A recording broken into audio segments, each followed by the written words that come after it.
Good morning, good afternoon, good evening from wherever you are listening to us from. Welcome to Footprints, a podcast that tells the stories and gleans the wisdom of our elders. Today we are excited to be at the home of Alex Mukulu, a renowned playwright in Uganda. Alex, you're welcome to Footprints. And we'd like you to tell us a bit about yourself. Take us way back. Where were you born? What did you do as a little boy? Where did you go to school? Please tell us a bit about yourself. I was born in Uganda. I studied in Ugandan schools up to university. I have been working in Uganda. I married and divorced in Uganda. I got children and they grew up. So here I am now. Here you are now. Yeah. Okay, but now Uganda is so big, you need to narrow it down a bit more. We call it Mityana. Fort Easy. Yeah. But most people want to call it Namutamba. A little bit closer to Namutamba. Yes, a village called Isebe. That's where I was born. Studied in Namilyango. And then Makerere. Wow. What do you remember most about growing up? What is a favorite childhood memory? My mother. A lot of things about her, but I think the most significant was when she was shot and she kind of was paralyzed one side and she was taken to hospital. She survived, but that's the one of the most significant things I remember about her. Oh dear. What happened? How was she shot? Well, these were family issues, domestic squabbles, and some of our relatives decided she shouldn't be living, so they shot her, but she survived. Oh dear. Yeah. I am glad she survived. She did. But she died later. She died later, yes. Where were you on independence? Which independence? Of Uganda, of the 1962 one. Yeah, I was already in Namilyango. 62, that was grade 2. Yeah. I was in grade 2. Did you know about it or did you understand? The independence? Yes. No. We didn't even know what was happening. But after that, the king, the father of Muteri, the king now, visited Namilyango. And I think that was my first political or something related to politics. When he came, we were all kneeling down. But we never knew anything about the independence. We were too young, I think. You were too young. So what did you do did you like football? Did you like, what was Alex like as a young boy? Football, yes. I was a goalkeeper in the team. But most of all, I was more in the, performing Uganda. Those schools used to have what we call speech days, where parents would come, and perform, and then they take you for holidays. So I was always featured, or I featured greatly in those kind of, days, singing or acting. Yeah. And where does that come from? How did you know that you were good at that? I don't know where it comes from, but I think it comes from the Rwandese I grew up with, who were, picking tea, singing, and on the paid day they would dance and, jam, and, very happy moments they had whenever they were paid. So therefore, I don't know, it could have influenced me, but I don't remember. I think we had an auntie who used to play violin, and I think my grandfather on the mother's side was also, a band leader in the palace of the king. So those are the people I know about. who were, in the performing arts. So, but I don't know where I got it from. Who knows? Who knew life perhaps built me, and I had to have my own escape windows to survive. So I could have escaped into art. You know how we all escape into something. Into something, yes indeed, yes indeed. Do you remember those songs that they used to sing? Can you sing us one of them? Which song? The one you said they used to sing songs, and on payday they would even dance. You don't remember the song? Was But the songs, but I don't want to sing them in the room. or you can teach me I will sing. Mwiri we sanzare mparata, mwiri we sanzare mparata. Those were the songs they used to sing, and many others, So it was always a funny day when they were paid, because they were drinking, eating meat, work. So they used to dance through the night. So there you are as a boy doing speeches and getting into the performing arts. So what is your journey after Makerere University? What did you study at Makerere? This, again, music, dance, and drama. But from there, I went there because I was doing music, dance, and drama. In fact, I was invited in Makerere because I started acting when I was in grade 4. So by the time I was in high school or secondary school, I already had, plays written by me, awards won. But so it was Professor Ozimbo, I think, who invited me to go and study in Makerere. Yes, so I went. And after that, I just continued with my, usual thing, because by the time I was in Makerere, I already had a group called the African Social International Troupe of the Absurd. So African Social International Troupe of the Absurd. Yeah. Wow. So I just continued acting up to today. Yeah, writing and acting. Almost every year, one play. One play for more than 40 years. So, what is your process? How do you, take us through? So 30 years, how did it start, and how did you finally, all the way to it being a production in National Theatre? Writing a play is about writing about what you know or what you have experienced. Everything I write, in one or the other, I have been through it. Like 30 years of Panelaza, the years from 1962 to 1992. So I lived those years. I saw the presidents change and go, governments change and go. And it is all about the people that were influential in those years.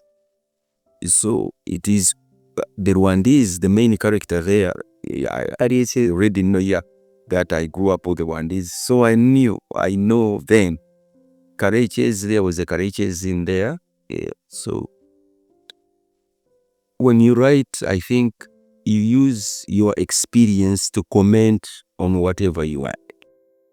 So that experience is the historical aspect which must be inclusive in every work of art or film. There should be that area of history and another area of culture or graciousness or innovation and the present and the future.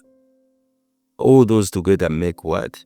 The place. So this experience always is the historical part of the context, whichever context I want to be dealing with, whether it is a political, social, or economic. And that is always the, foundation upon which I base my comments on whatever may be trending on that at that point of time in history. Wow. So, and in order to do this, I guess you have to be a reader, a writer, an observer. Yeah, you have to be very observant, yes, and you have to be almost feelingless. Really? What do you mean by that? It's like things happen and you have to be above them. Detached of that. Yes, yeah, you are detached from them so that you can, bring them out in a way that is persuasive but not anger. You shouldn't be angry. You shouldn't be like an opposition or a quarrel or a fight. You bring it out graciously, and that's what I mean by things happen, but you don't want to seem like they are really hurting you. You have to be above them, just like being above sea level, not below sea level or in the water. Yes. So once you don't feel it, when you detach yourself from those feelings, you look at it like, well, c'est la vie. That's life. Yeah. As you were coming into your own as a playwright, composer, and director, who were your mentors or who were your role models? That question is always asked, People like Wole Soyinka, Ngugi wa Thiong'o, those Chinua Achebe, those writers that wrote those African writers series during our, those books once upon a time just came on.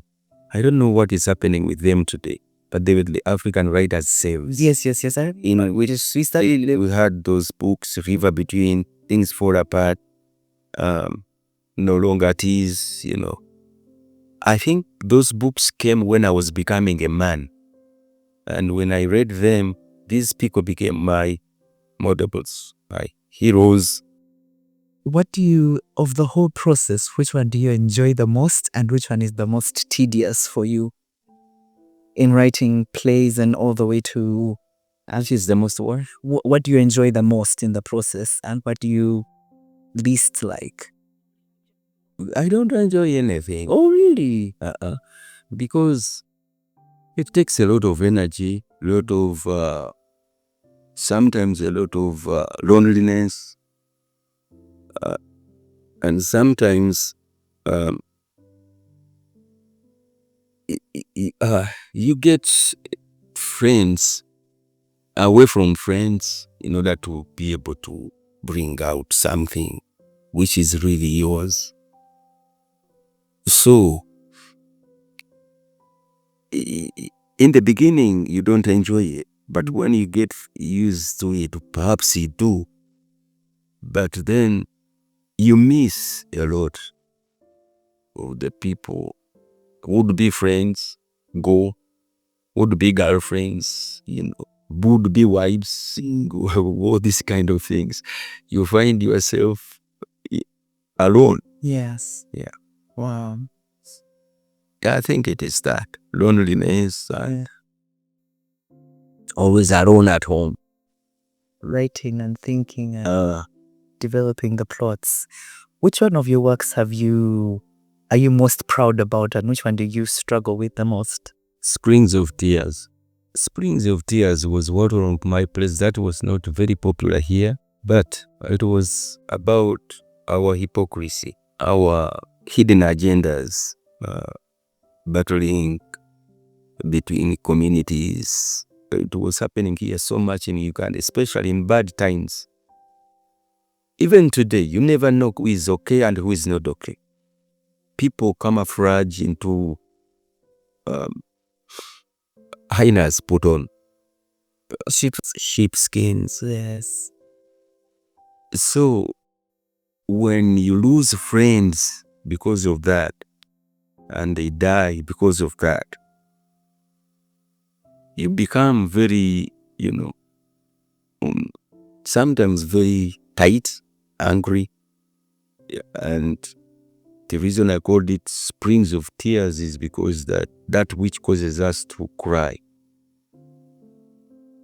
As I was writing it, it caused me to cry. So it was very tedious, write about them friends of mine could that. As I told you, I write about what I know. Yes. So I think that was the one. Wounds of Africa 30 years ago was very not very tedious. It's like writing, through the history we had gone through. 80% is history. But in Springs of Tears, it's like emotions and pain, sadness, joy, sorrow, surprise, things like that. Yeah. You get surprised, by your own friends, by your own government. Your own government surprises you, you see. Like today, we are surprised when you think about something, the government comes in and you think now this is it. But then after some time, it surprises you the road of other things, Sometimes that hurts. Again, you've had a long arc of being a playwright. What do you think is the difference between when you started writing and the times now? What is the difference that you see? Experience, because experience, you use your experience to reach out to people. When I started writing, like when I wrote my first play when I was in grade 4. 4 was 10 years. 10 years. I didn't even know what, but the good thing was I was writing the story of my grandfather. Has a lot of story around him, stories around him. However, experience is what you use to reach out to people of different, classes, generations, etc., etc. When you are 20, you don't have an experience of a parent. So when you write, you really can't write about parenthood. Yes. Right? You may imagine or yes, concoct or write about your own parents. But when you become a parent and you go through parenthood, that experience helps you to reach out to parents. Yes. And when you grow older, also get grandchildren, get what, that experience gathered together enables you to reach out to different generations of people, groups of people. You can reach out to the 20-year, to the 30-year, to the 40-year when you are 60. Yes. But normally it's not very easy to reach out to a 60-year-old when you are 20. So the difference when I started is that I didn't have enough experience to kind of get everybody in. But today I can get everybody. Yes. Because I've lived it and I can talk to everyone. So my experience now is larger, so I can speak to a lot more people than I used to speak to when I was here. You're very passionate about theater. What makes that so? Things that make you angry. If you don't have anything that makes you angry, you can't write a play, you can't compose a song. People that are not angry, they never become artists. People who have nothing to make them angry, So what makes you angry? Somebody may see, rubbish on the road, by the roadside, and they get angry. That why is this happening, right? Then you start thinking about it and you say, how do I solve this now? Why do they do this? Who does it? That anger kind of makes you react with a song or with a play or with a work. But I always say that people who don't have anything that makes them angry are very lucky because they enjoy life. They just sit there, everything is, okay. It's not about being passionate, it's about seeing things and they make you angry. Interesting. Yeah.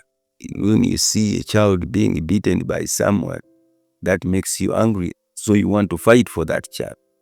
Perhaps you compose a song to fight that, or to write a film or a play about that, the abuse of a child. You can create a story then from your experience and put it together and come out in something as, a conflict resolution. What makes you angry right now? Me, right now, the way girls use this phone, where is my phone?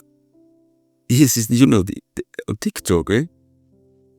Sometimes I say, what do these people want?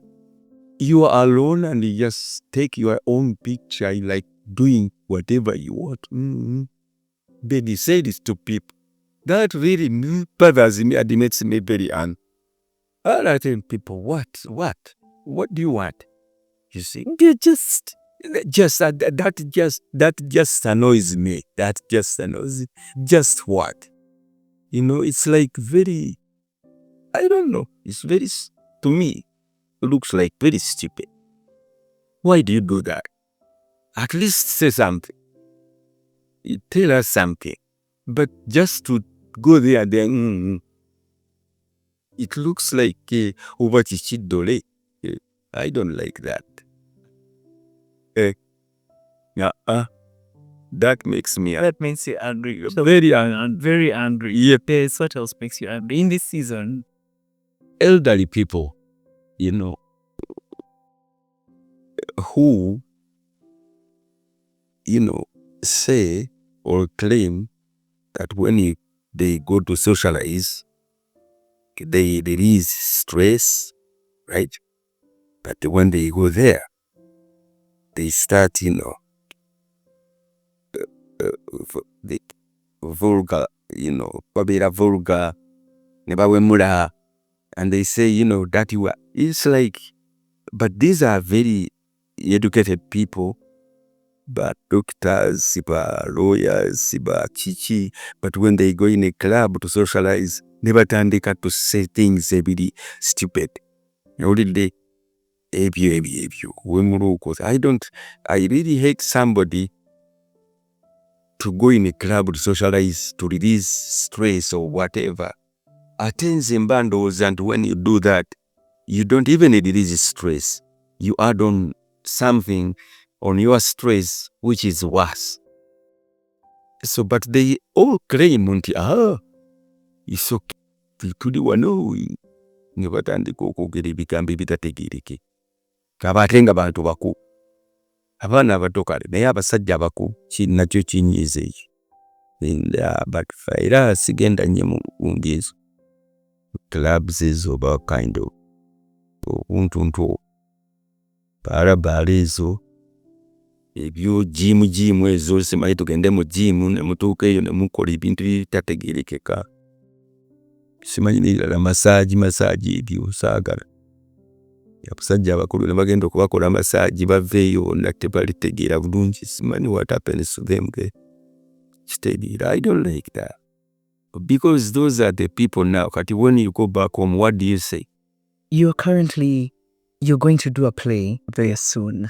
And part of your reason for it, one of the reasons, is to attract people back to theater. What do you think took people away from theater? Not really. My very reason isn't this Romeo and Juliet, they shed blood, which blood brought their families together, which were in conflict, historical conflict. So I say, shall we have some blood that will unite us in our socio-political conflicts? Shall we ever have a Romeo and Juliet once upon a time? Whose blood over whose deaths will put us together? Because we have shed so much blood. We have shed so much blood through the matters of Uganda, through the expulsion of Asians, through Entebbe raid, through the Ruel whatever, through the Idi Amin times. There's so much blood that has been shed. But that blood has all failed to bring us together. The recent war in Ruel, you would have thought that those people, those scars in hell, exhibited on the roads, etc., etc. You would think that that kind of blood shed would have brought us together in a harmonious coexistence. But we so far have failed, or that blood has failed to do that.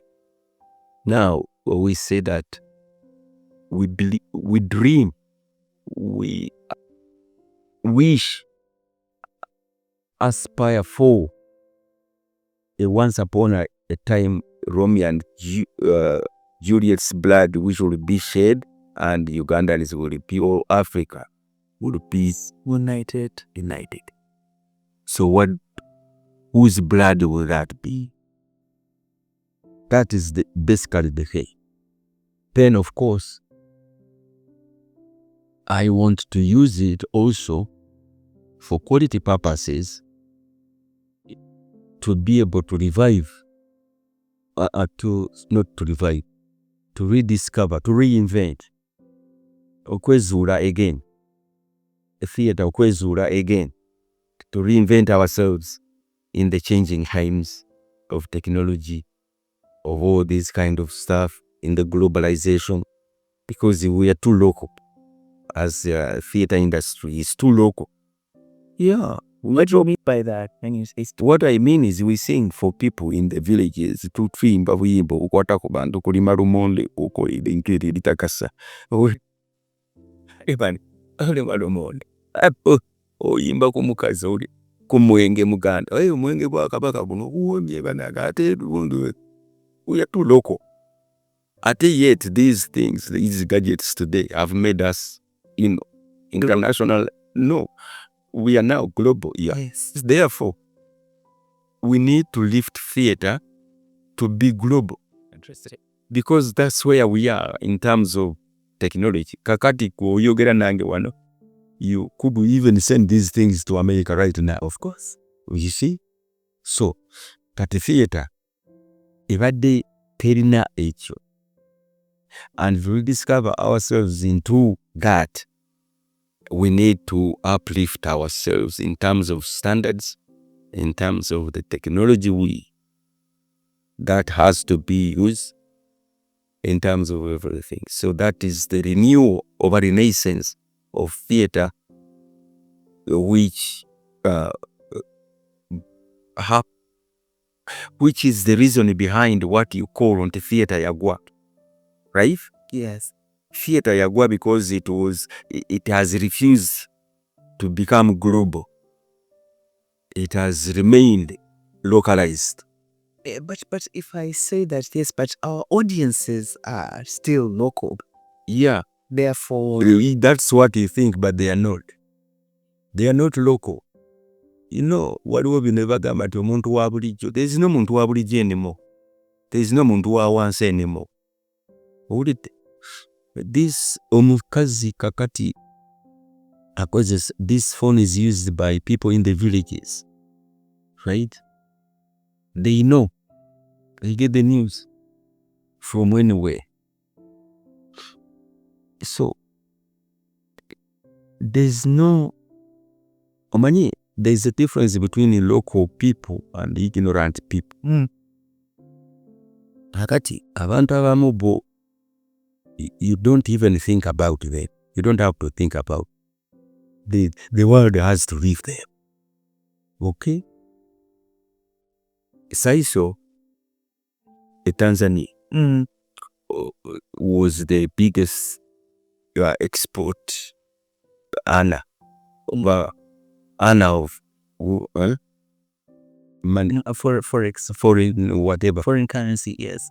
But when the synthetic fiber came, the saiso industry kind of collapsed. Yes. But there were people who were skilled, so skilled in saiso, educated in saiso, etc., etc., etc.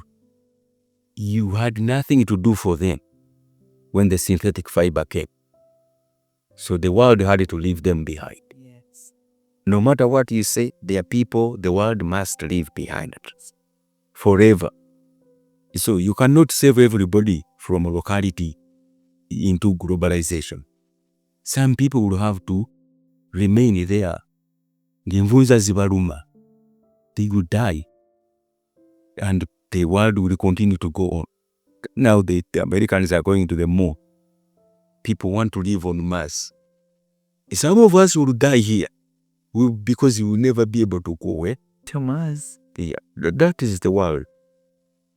So, bwekijja kiba kize. We need to pull people from where they are to where they must be. This is not something you learn. Nobody is teaching us how to use this. This is a must. You must have it. You pay electricity, you use it. You pay water, you use it. It's a must. It's not like optional. It's not optional. Yes, not optional. So there are things like that now happening which are not optional. So I'm sorry for those people. It could even be me also. So the Zamariata has to rise up to a different standard. Yeah, if whether we like it or not. Because you never get the money. You will never get the costs of production. Everybody now is, when we started acting, the actors were not educated. Yes. So they would come and act for free, etc., etc. But today somebody comes in with a master's. They want to charge you according to the qualification or academic qualification, not their talent.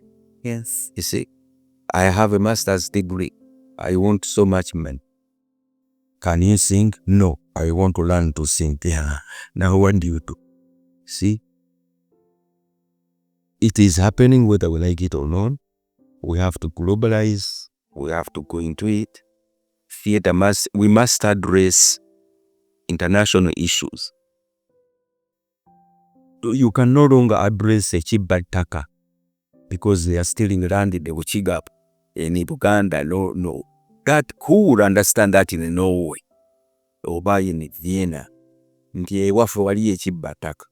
people are still people there, it will not resonate with the people there.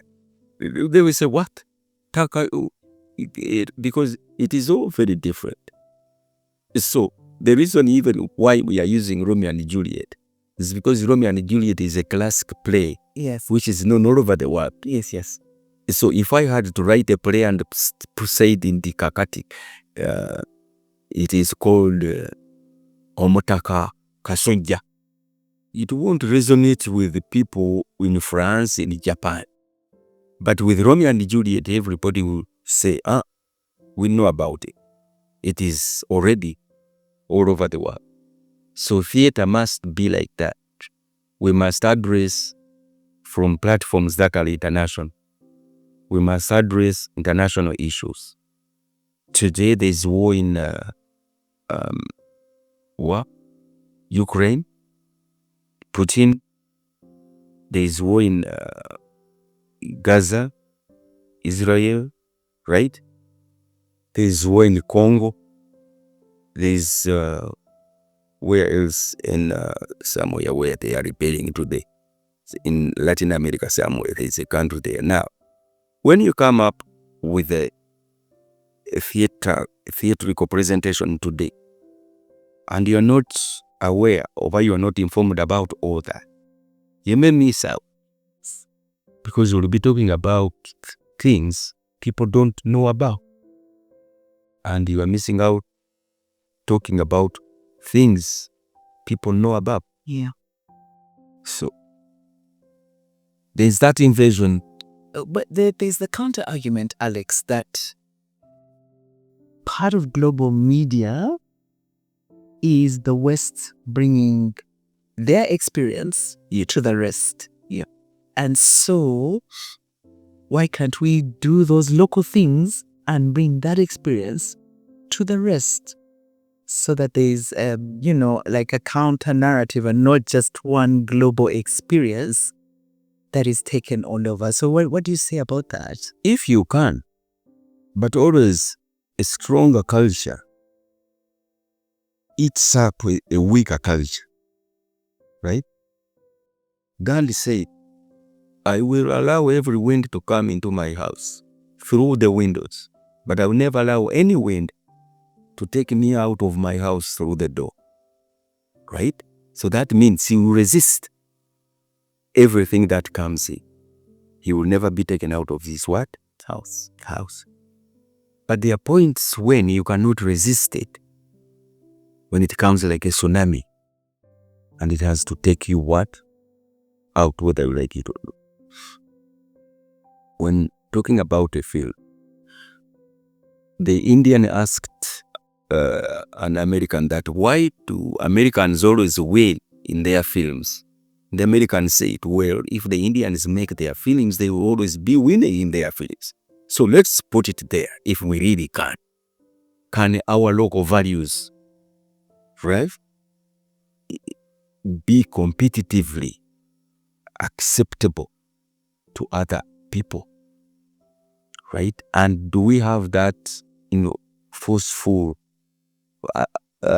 attack to spread it?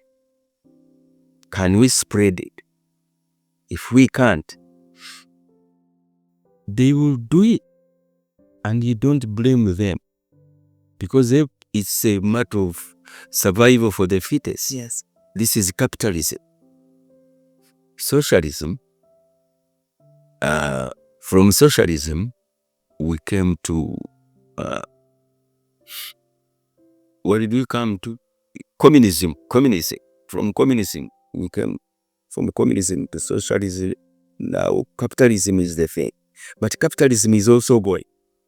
I don't know what is going to be coming. Perhaps corruption is going to come to be the leading, like we shall be studying PhDs in corruption and master's degrees in corruption. And if you are not corrupt, you can't be existed anymore. When capitalism falls, because capitalism is about profit, survival for the fittest, it's about greed. So, if it goes, what are we going to have? And yet, it must go.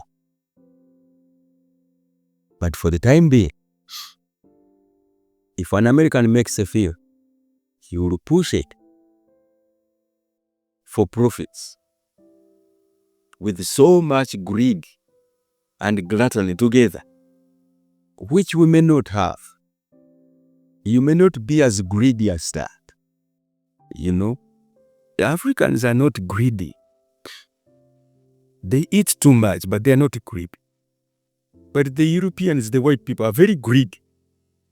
It's like you can see our women here fall in love with white people because they say that white people know how to look after woman. They have love, because they kiss a woman, but it is greed. They are greedy. Even with a woman, they are greedy, kind of grab you and which an African doesn't. That greed that made them travel all over the world. That gluttony that made them take slaves here to theirs, to dig for them, to work for them. They are really greedy. One European girl from, I think, Netherlands, told me that if the Africans started eating the food the Netherlands eat, the amount of food the Netherlands eat, we would need 6 planets to feed the world. Yeah. You see? So she knows. These people, it is that the wealthy people, most times the rich people, are very greedy. They want everything in print. They want to own everything, And the poor people sometimes, they're not greedy. They don't care. Adia came, eats one like a banana. So,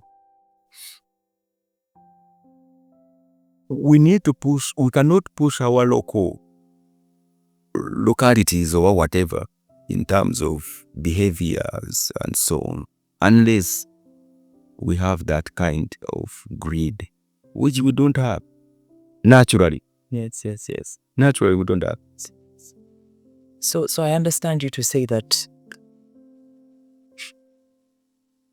we need to raise the bar. Yeah. In terms of our theater.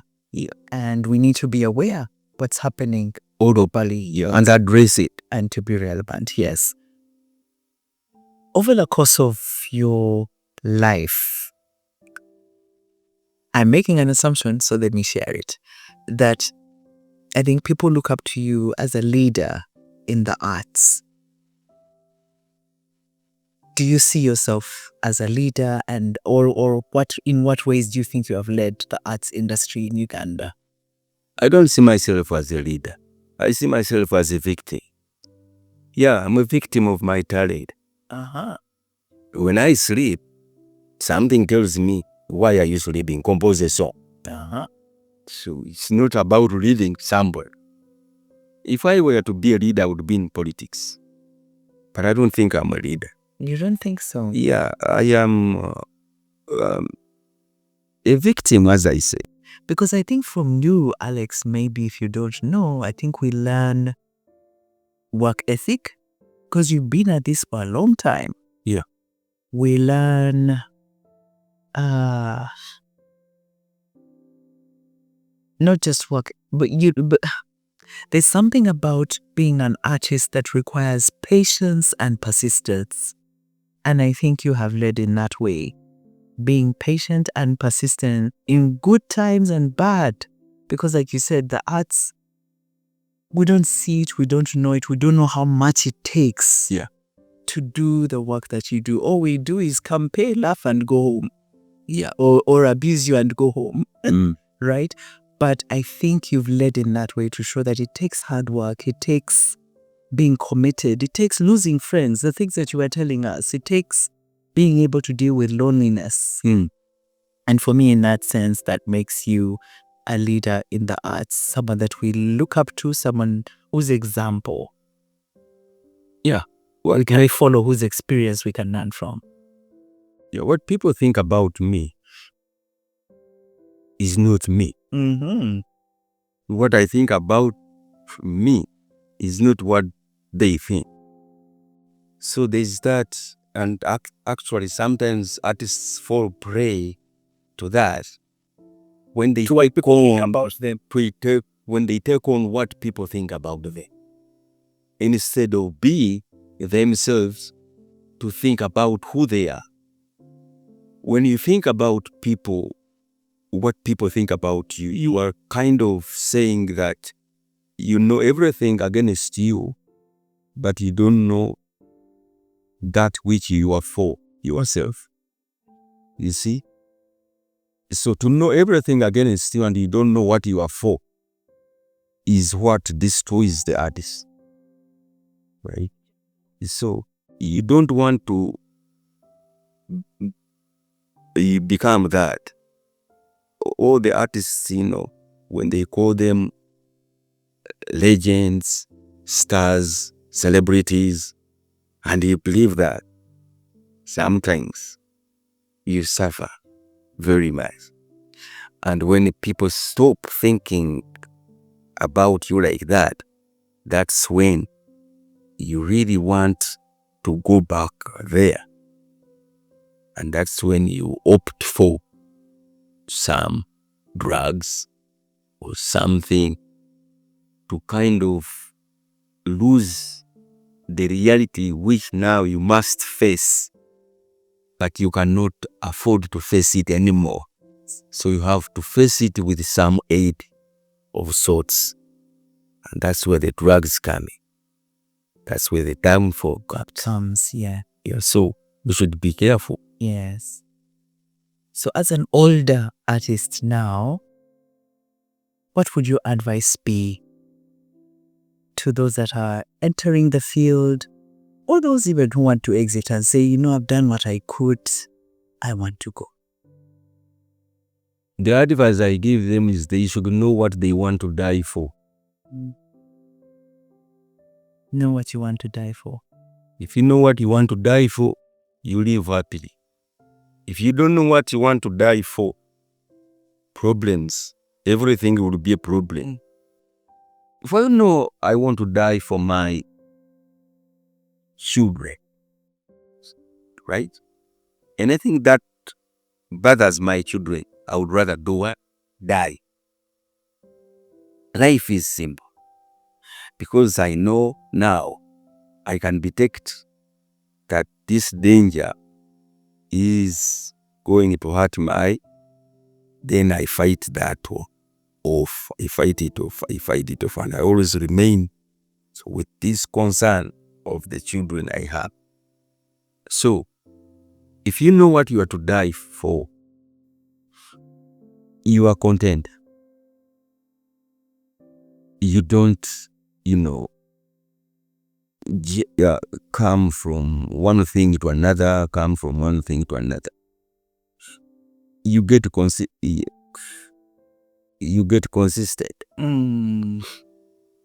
But otherwise, a lot of people don't know what they want to die for. Or they don't have anything to die for any year. Yes. Because if now guns start, going off, I don't know where we go. Some of us, we may not be seen again. Yet we are all here. But if you were prepared to say that whatever comes in Uganda, I'm a Ugandan, I will die a Ugandan, you might find such one staying here, seated and say, okay, if you kill, I'm dying in my country. That's what I've been living for. So that's the advice I give you. They should now develop what they want to die for very fast, very quickly. Once you know that, whether it is religion, education, money, mofumbo, marriage, whatever, the faster, the sooner you discover that, you find that, the smooth, then you have to lead a smooth life, because you know your destiny and why you live. We should know why we live. So what would Alex die for? I would die for Katugambe. Somebody comes here right now, Batuliwa.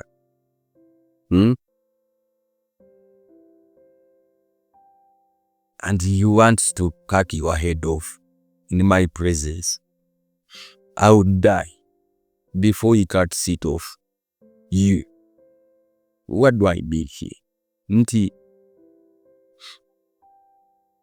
I would die for if there's something really gross that is going to happen to another human being, I would die to stop it. Because you don't want harm to come to others. No. Especially with the kids. I have this thing about kids. I don't want to see a kid suffering at all. I would do anything to save the kid. If I don't know how to swim and the kid goes into the water, I would fall into the water to take it out. Yeah. In other words, I would die for another human being. Yes. But I wouldn't die for, these other things of, like they say, peace or what. These are very vague, they're very vague things.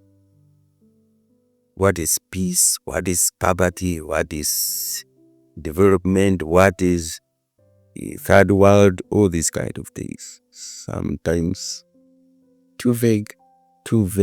You don't know what they really mean.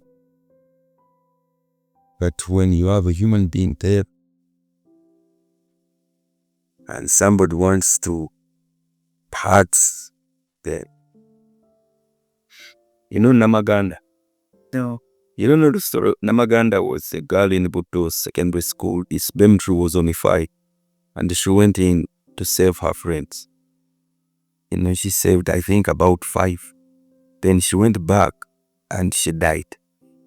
Fire in Kota into the. That spirit, she was ready to die for her friends. And she really died. you know. Yes. She's my hero right now. Right. She was a young girl. Namaganda. Okay. Alex, thank you so much for your time. Thank you too.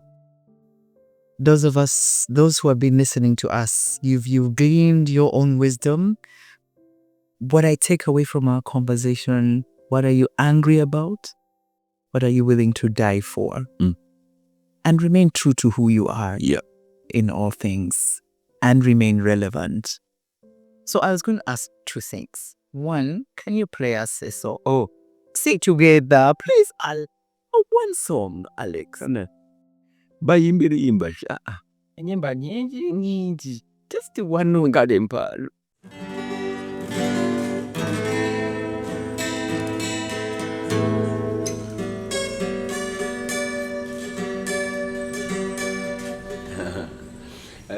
Mukwata biki.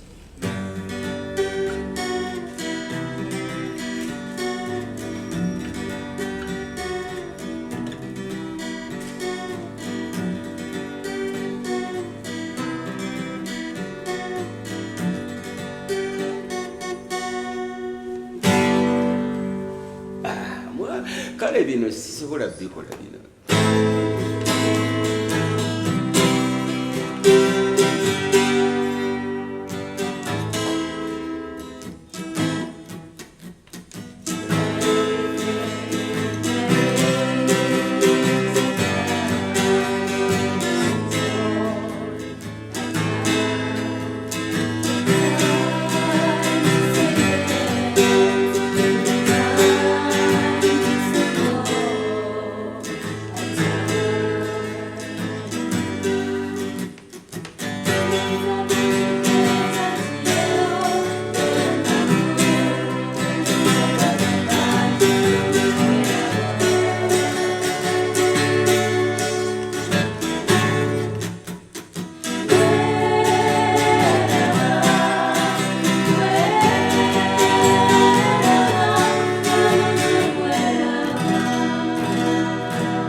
That says bye. Thank you so much, Alex. Thank you to all those that have been listening to Footprints. Until we bring you another guest next time, thank you so much for listening to us. Bye.